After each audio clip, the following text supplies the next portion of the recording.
Entropy, the measure of a system's natural thermal energy per unit of temperature that is available for useful work. Because work is obtained from molecular motion. The amount of entropy is also a measure of the molecular disorder or randomness of a system.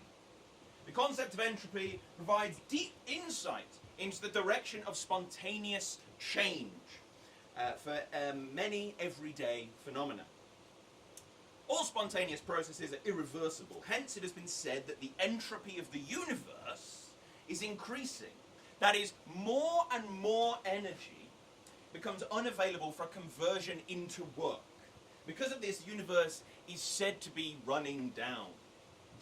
The only constant in our universe is change. As we move through the fourth dimension of reality, that of course being time, the entropy of the universe is increasing.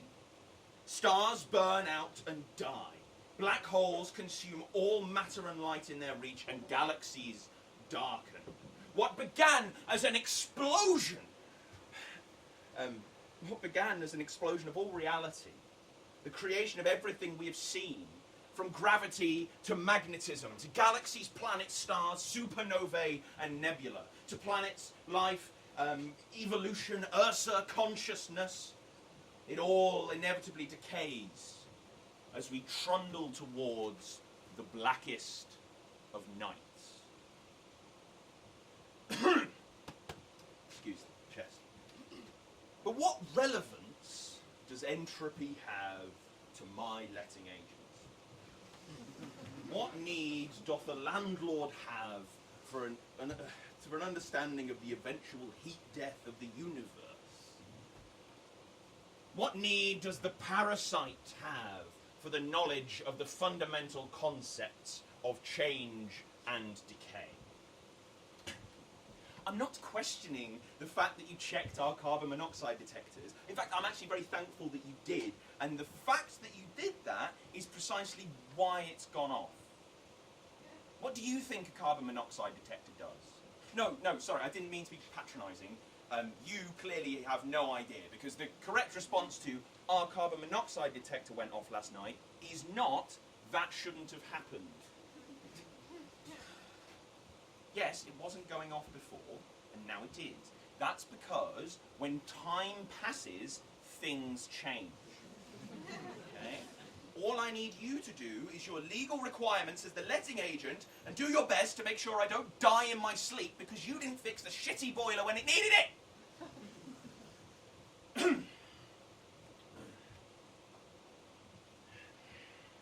Some of that previous interaction was fictionalised with arguments and choice words that I only previously muttered to myself in the shower. A freezing cold shower, mind you, because of the fucking boiler, but a shower nonetheless. But being told the carbon monoxide detector shouldn't have gone off, that is absolutely true, which did dumbfound me, flummoxed, baffled, befuddled. Either this person, whose entire job is theoretically to provide me and my housemates with a house that won't kill me, doesn't understand how a CO detector works.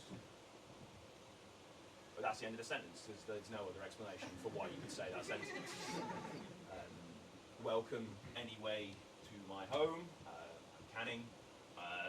We've taken the turd and we've polished it within an inch of its life. But there is only so much that can be done, what with the damp and the mould. But, you know, we make it work, and it's not as bad as the last place. You know, I repeat that like a mantra, because it isn't as bad as the last place that I live. It would be very difficult to be worse than the last place that I lived, which was very, very bad. This is still very bad, though. And the cough has come back. All right, I'll give you an example of what we're dealing with here. I'm sure many of you will already understand. But what they did is they took what was probably a 3-bedroom Edwardian-era terraced house and turned it into a 5-bedroom HMO. That's house and multiple occupation. I'm going to guess every single one of you either has, is, or will live in one of these in Leeds.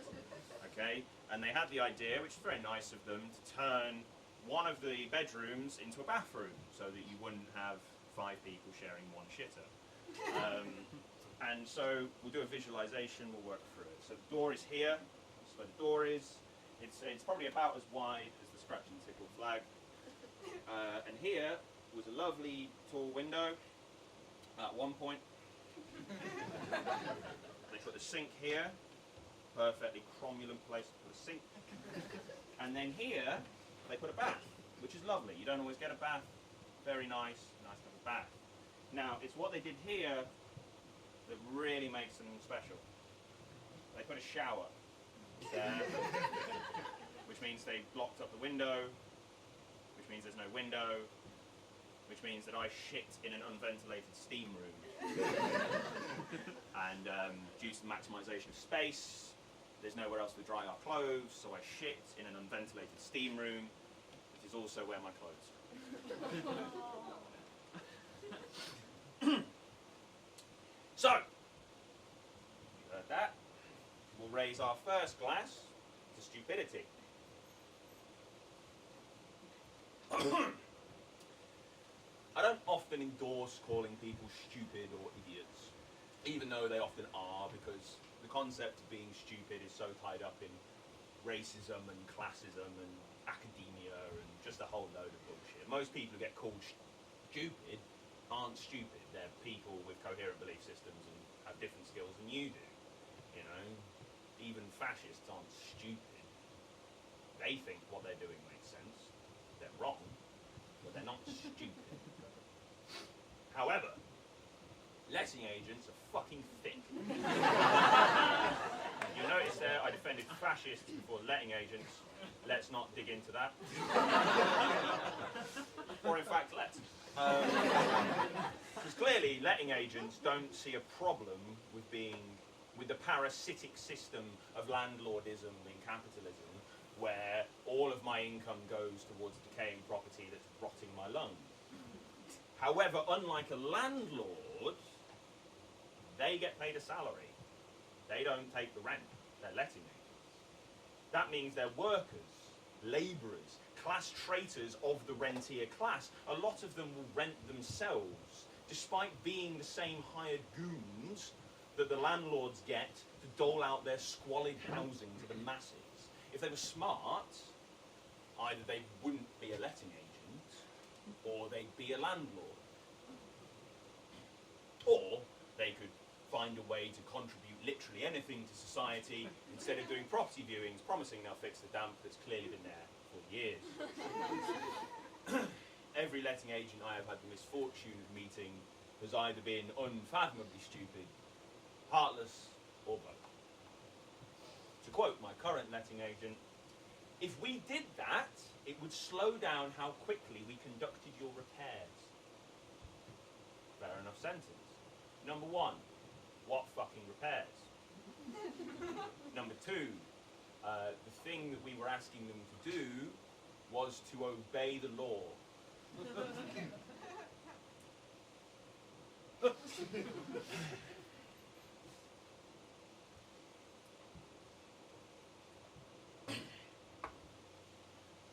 I sat trawling through the bottom of the sludge of housing in North Leeds, filtering through the ones that I already knew were let, or clearly straight up scams. My favourite was one where you could see a cathode ray tube, a PlayStation 1 and an inspirational cat poster on the wall.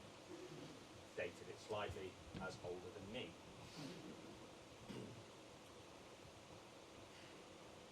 Then you go trudging around the suburbs of Leeds, playing an extremely depressing version of Monopoly, a version where not only is everything already owned, but it has 4 houses on it, and each one of those houses is falling apart. It's all mouldy, it's all damp, and it's all not been updated until it quite literally collapses. I had a couple of friends who rented a house for a year and were considering staying on, but were told by their landlord they couldn't because the cracks that they had reported in the staircase were in fact structural cracks, and they thought the house would fall over. Now, you may think the reasonable response would therefore be that they would move out into emergency accommodation. That didn't happen. They lived there for 3 more months because the landlord wouldn't do anything about it until they'd gone. They survived, the house required literal girder beams.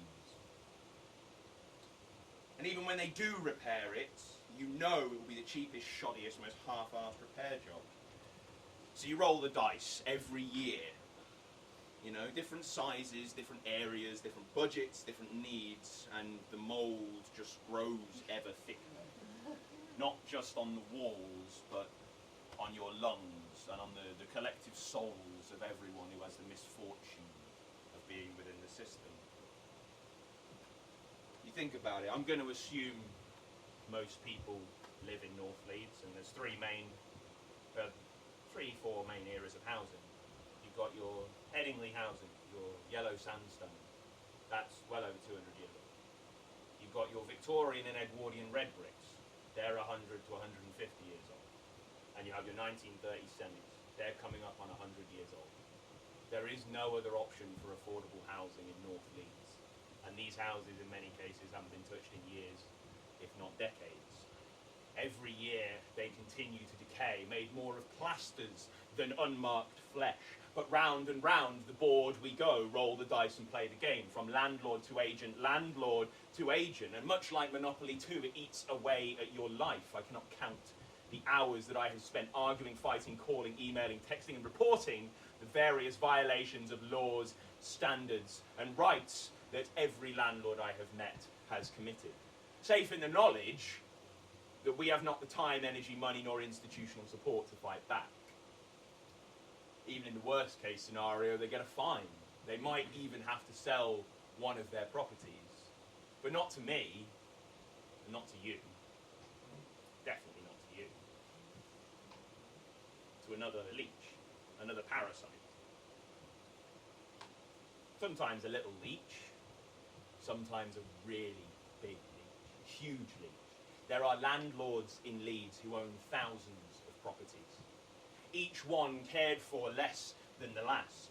Through shell companies, fake competitors, through maintenance companies owned by their sister, cleaning companies owned by their uncle, and furniture sold to them by their cousin. If you walk through Hyde Park and Headingley, a lot of those letting agents are all owned by the same handful of people. It's not competition. So, I take a shot to the anti-capitalist satirists who first made Monopoly, a game that was a satire over 100 years ago, only to see it become one of the most widely distributed, merchandised, and unironically terribly designed board games, their greatest sin, of all time. Excuse me. Doomed to make you and your family rip apart at the seams, just like the real houses that you now have the misfortune of living in.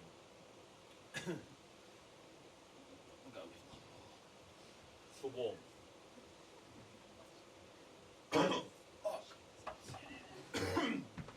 Keep us warm. And I want you to know that all of that was mostly true. Every story I just told you is from a moment of truth. The fact at the centre is true. It happened to me or one of my friends. I might have shifted the wording around. Bearing that in mind, I have two final stories about the last house that I lived in. The last house, and this requires context, so, because some of you whippersnappers in here might be too young or too lucky to have ever had a coin-fed energy meter in your house. In my house, before this one, the one that was worse, alongside its cavernous rooms, its dozens of stairs, there was a cupboard with a pine wood door, on the top of which the landlord had written his name, in case I stole it. Behind the door was a small cupboard, which had many treasures from presumably previous tenants and the landlord himself. I could spend an hour talking you through many of these monstrosities and items. But right before we moved out, when we were packing up, we were going through this cupboard to see if there was anything of value we could steal. Because fuck him. And we found a tote bag full of knives.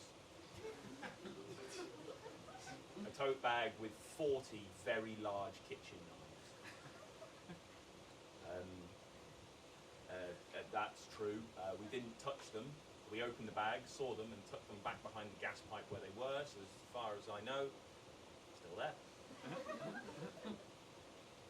But this cupboard also had within it 2 metal blocks.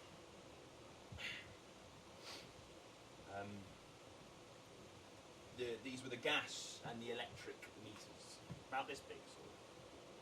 Put your hand around. You'd fill them with pound coins. The dial would tick up as you used the electricity or the gas, and would tick down. And yes, that does sound like a Dickensian nightmare. You are correct. That is why it is illegal to install them in any new builds. And as you may have already guessed, no, my landlord had not correctly registered this house with the council. Thank you very much for asking. These final 2 drinks I raised to Raj Samra, that's his real name, fuck him. Oh, fuck you, man.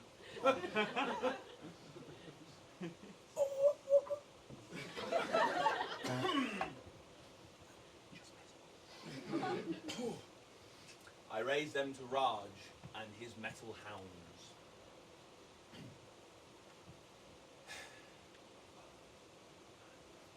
Bollocks.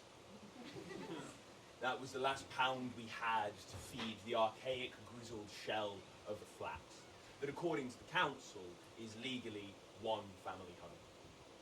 The tendrils of the gas pipe scurried through the cupboard to the iron-worked meter, scarlet and imposing with a dial that could never be satisfied as long as we had the audacity to ask for warmth.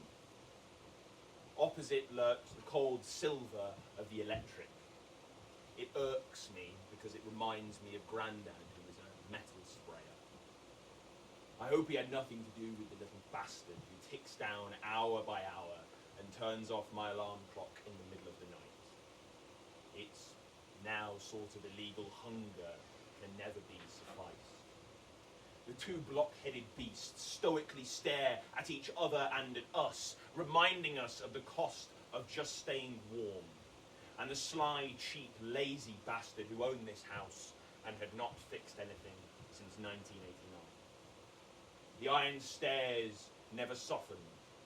No argument, no cajoling, just pound after pound disappearing into the seemingly limitless bowels of these blackout-era reapers. You freezing, thieving little cunts. Again, we wasted energy, heating the living room before shivering in our icy, icy cots, clinging to hot water bottles and ruining those 2 housemates who had loving partners who would pool their warmth.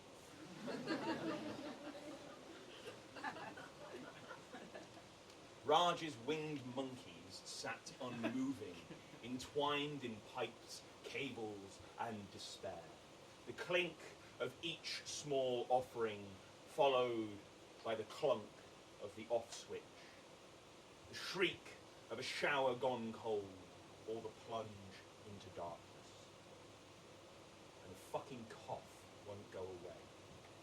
You cheap, insufferable bastard.